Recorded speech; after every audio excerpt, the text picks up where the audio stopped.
Ng labong. Luluto ng labong ang inay. Miss na miss ko na kanina, kahapon pa eh.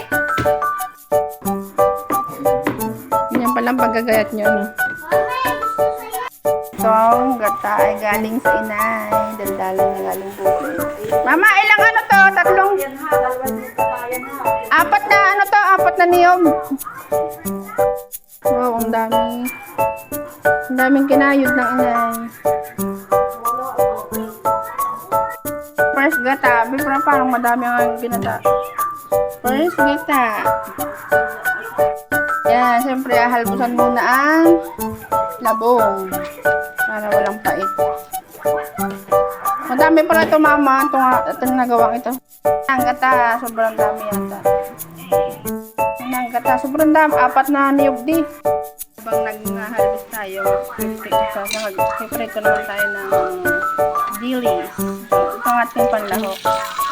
Ayan. Ito ang ating lalahok mamaya.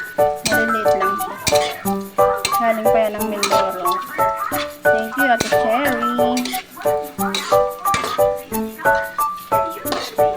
Tulad na natin ang bawang at sibuyas. Bawang at sibuyas. Inalis na natin ang tubig. Iligisa na. Ayan, lagyan na natin ang gata. Wow. Mama, lagay ka lahat, taray. Parang madami. Paminta, magic. Mama, ano? Ayan, nilagyan na rin natin ang sampalo. So, nilalagyan daw sabi ng inay para may asim. Tapos, lalagyan natin yung dilis. O, diba? Sarap. Ang dami ng dilis.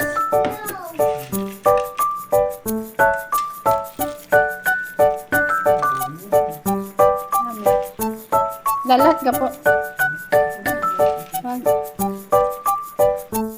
Lalagyan natin ng sili. Yan, sariling tanim.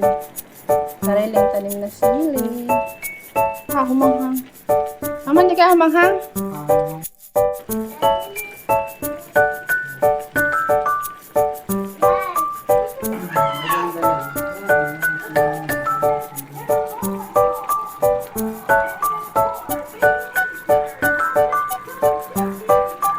Ayan, may malamang ay luto na guys. Ina na!